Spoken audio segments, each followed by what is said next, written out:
Never mind that, we found the case. According to someone, the murderer has the case, and we found it in the hands of our favorite psychopath. I'm not a psychopath, Anderson. I'm a high-functioning sociopath. Do your research.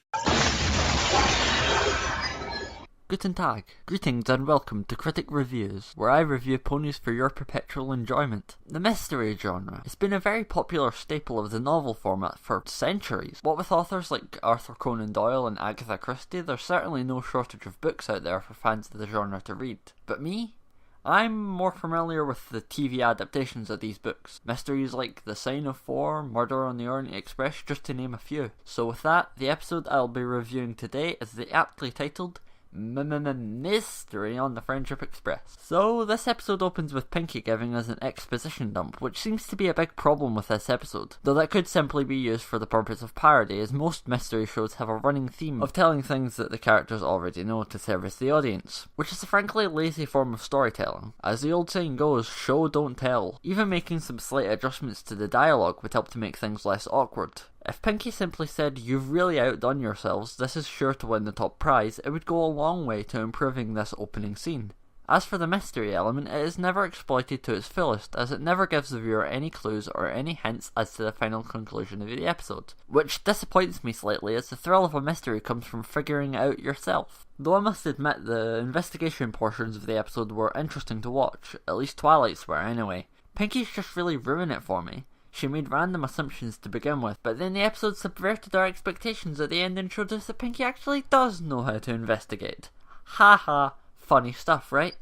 Well, it all depends on how susceptible you are to unintelligent jokes, and if you're like me, a 17-year-old cynical asshole with an almost exclusive interest in thought-provoking humour, this episode will leave you thoroughly underwhelmed. So anyway, Mr. and Mrs. Cake enter something called the National Dessert Competition taking place in Canterlot for reasons.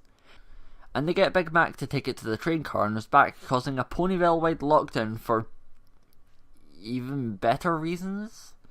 But anyway, over the course of the episode we meet the rival bakers, and by next morning the cake has been murdered, eaten slightly. The race is on to find out who bit the cake, as Twilight uses the little grey cells to figure out who done it.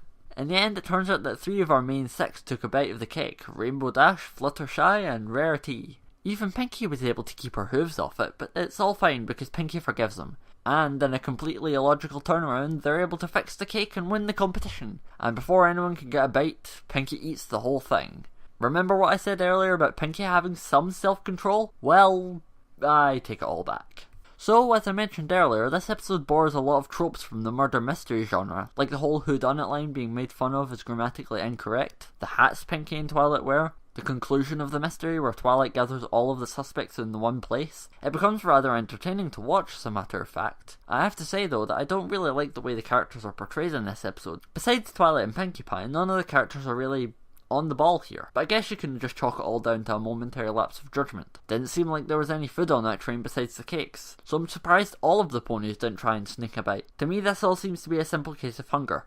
I have to say that the use of our guest cast this episode was quite underwhelming, to be quite honest. Gustave was a French stereotype, Donut Joe was a New Yorker stereotype, and Melia? Celestia knows what she's meant to be, but all 3 of these characters are flat and boring and add nothing except for cardboard suspects to be accused and have no real effect on the plot of the episode. I can't say how they could have been utilised better, really. Maybe if they took a more active role in the story, accusing each other of being the dessert thief, but alas, 'tis not to be. Now, as much as I could go on about this episode and how it missed many opportunities to grow its characters, I will simply sum up my feelings on it right now. Mystery on the Friendship Express is a well-entertaining episode that offers little in the way of character growth, but holds a lot of appeal if you're just looking for a quick laugh or two.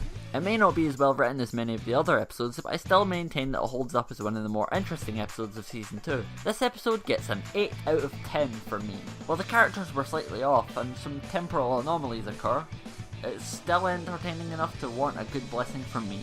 Anyway, that's all the time I've got for this week. If you liked the video, be sure to punch that like button like it's a changeling on a Canterlot Wedding's Eve. And if you like to see more reviews of this calibre, subscribe to my channel. I'm the Ponyville Critic and I will speak to you all soon.